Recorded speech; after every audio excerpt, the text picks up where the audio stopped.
बच्चों हम पीजीबीपी की अमेंडमेंट्स डिस्कस करेंगे और पीजीबीपी की एक छोटी सी अमेंडमेंट है और उसके एग्ज़ाम में आने के चांसेस ब्राइट हैं। वो है एक नई एक्सप्लेनेशन ऐड की गई है सेक्शन 37 में। सेक्शन 37 इसका बैकग्राउंड ये है कि सेक्शन 37 जर्नल डिडक्शन से डील करता था और अब उसके अंदर एक नई एक्सप्लेनेशन ऐड कर दी गई है।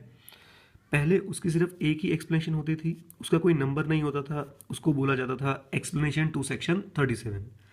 अब उसके अंदर एक और एक्सप्लेनेशन ऐड कर दी गई है, तो अब सर हमारे पास सेक्शन 37 की दो एक्सप्लेनेशन हो गई है एंड हम इसको ऐसे बुलाएंगे explanation 1 to 37 and explanation 2 to section 37। Explanation 1 में कोई चेंज नहीं है, वो वैसे ही है कि कोई भी अगर चीज़ प्रोहिबिटेड बाय लॉ है या कोई भी किसी भी प्रोहिबिशन जो लॉ ने लगाई है उसके लिए आप कोई पेमेंट करते हो तो वो डिसअलाउ होती है। कुछ ऐसा था एक्सप्लेनेशन 1 में। नई चीज़ जो आई है, जो अमेंडमेंट आई है, दैट इज एक्सप्लेनेशन नंबर 2। अब बच्चों ये एक्सप्लेनेशन नंबर 2 क्या कहती है? ये एक बहुत सिंपल सी बात बोलती है कि सर अगर कोई कंपनी है उस पे सेक्शन 135 लग रहा है कंपनीज एक्ट का। कौन सी एक्ट का? कंपनीज एक्ट का। ओके, मैं इसे थोड़े डिफरेंट तरीके से बताता हूँ। सर किसी कंपनी ने अगर सीएसआर किया है, सीएसआर कॉर्पोरेट सोशल रिस्पॉन्सिबिलिटी के लिए कोई एक्सपेंस किया है, तो वो एक्सपेंस उस कंपनी को अलाउ नहीं होगा अंडर सेक्शन 37। प्लेन रीडिंग आपको यही सजेस्ट करेगी कि sir any expense done by a company on CSR shall not be allowed as an expenditure under section 37। ये एक्सप्लेनेशन 2 आपको बोलती है। इसके पीछे बहुत सारी बातें हैं।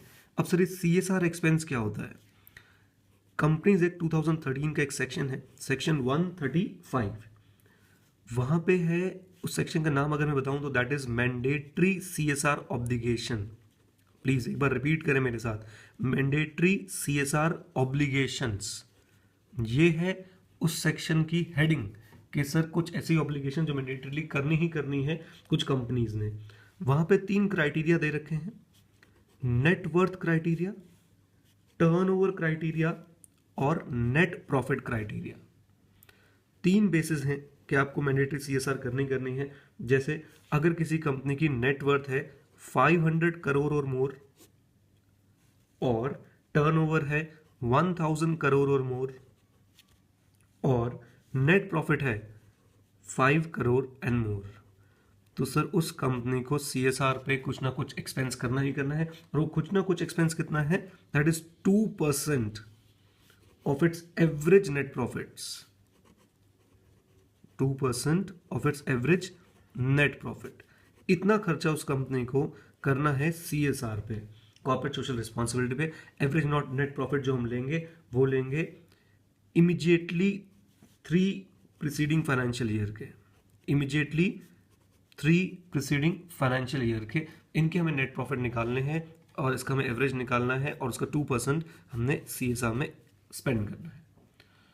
अब अगर आप प्लेन रीडिंग देंगे एक्सप्लेनेशन 2 की तो ये क्लैरिटी नहीं आती कि सीएसआर एक्सपेंस एवरी कंपनी का डिसअलाउ होगा, हर कंपनी का डिसअलाउ होगा, या सिर्फ उसी कंपनी का। हाँ जी, या सिर्फ उसी कंपनी का जिस कंपनी ने अंडर सेक्शन 135, हाँ जी, जिस कंपनी ने under section 135 mandatorily CSR expense किया है। लेकिन जब आप मेमोरेंडम पढ़ेंगे फाइनेंस एक्ट 2014 के बजट के लिए जो था, तो उसमें साफ साफ लिखा है, बहुत क्लियर लैंग्वेज नजर आती है कि सर जिन कंपनीज को सिर्फ मैंडेटरी ऑब्लिगेशन थी सीएसआर करने की, सिर्फ उन्हीं पे ये एक्सप्लेनेशन 2 एप्लीकेबल होगी और उनका एक्सपेंस 37 में अलाउ नहीं होगा। एक बात आपने खास बात याद रखनी है कि अगर वो एक्सपेंस 30 to 36 में कवर हो रहा था तो वो डिसअलाउ नहीं होगा। This is one of the most important point. बच्चों याद रखें, section 37 deals with journal deduction only. कौन सा डिडक्शन? Journal deduction. तो जर्नल डिडक्शन में अगर वो आ रहा था तो सर हम उसे क्या कर देंगे? डिसअलाउ। लेकिन अगर वो 30 to 36 में फॉल कर रहा था वो एक्सपेंस, सीएसआर वाला एक्सपेंस, तो हम उसे क्या कर देंगे? अलाउ। एक बात और, सर अगर आपने एक्सपेंस किया, अगर कंपनी ने डोनेशन दी है, for example donation to prime minister relief fund, donation to prime minister relief fund. बहुत ध्यान से समझेंगे सर इस पॉइंट को। सर ये एक्सपेंस अगर आपका पीजीबीपी के चैप्टर में गिवन होगा प्रॉफिट एंड लॉस अकाउंट में या इन्फॉर्मेशन के फॉर्म में, तो इस एक्सपेंस को हम क्या कर देंगे, डिसअलाउ। इस एक्सपेंस को हम क्या कर देंगे, disallow. This expense will be disallowed. But ये सीएसआर का पार्ट है एज पर 135, इसे यहां पे हमने क्या कर दिया, डिसअलाउ। ये यहां पे एक्सप्लेनेशन 2 की वजह से डिसअलाउ नहीं हो रहा सर, ध्यान से। Donation to prime minister relief fund is disallowed but not because of explanation 2 of section 37। This is disallowed because sir इस डोनेशन की डिडक्शन हमें कहां मिलेगी, अंडर चैप्टर 6A, और सर 80G सेक्शन देखना पड़ेगा। कौन सा सेक्शन, 80G।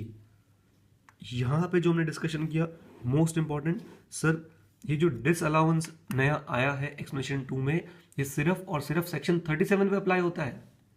अगर कोई खर्चा 32 36 में आपको अलाउ हो रहा था, तो चाहे वो सीएसआर एक्सपेंस था, वो आपको क्या होगा, अलाउड। एक बात, डोनेशन दी है आपने तो सर पीजीबीपी में वो तो पहले से ही डिसअलाउड थी, लेकिन उसकी डिडक्शन क्या आप 6A में क्लेम कर सकते हो, यस। तो इस पॉइंट को आपने बहुत ध्यान से देखना है कि सर जो 37 की एक्सप्लेनेशन है वो इन दोनों पे एप्लीकेबल नहीं है। Expense under section 30 to 36 and donation to and deduction allowed under chapter 6 से। ओके, ये थी बच्चों आपकी अमेंडमेंट इन सेक्शन 37। एक बार मैं फिर रिपीट कर दूं कि इफ, इस चीज को आप लिख भी सकते हैं, if CSR expenditure which is of the nature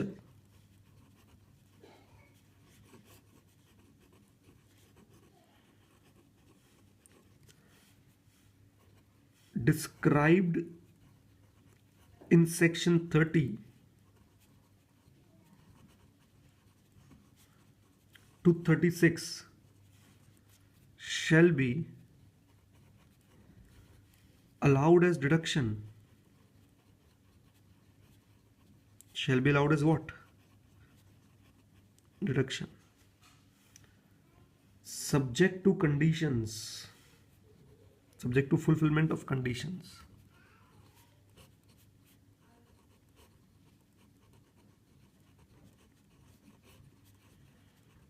आप जानते हैं 36 में कुछ कंडीशंस वगैरह लिखी होती हैं, subject to conditions if any. तो इस बात को बच्चों आपने याद रखना है कि जो सीएसआर एक्सपेंस 30 to 36 वाले नेचर में होगा वो क्या हो जाएगा, हमें अलाउड।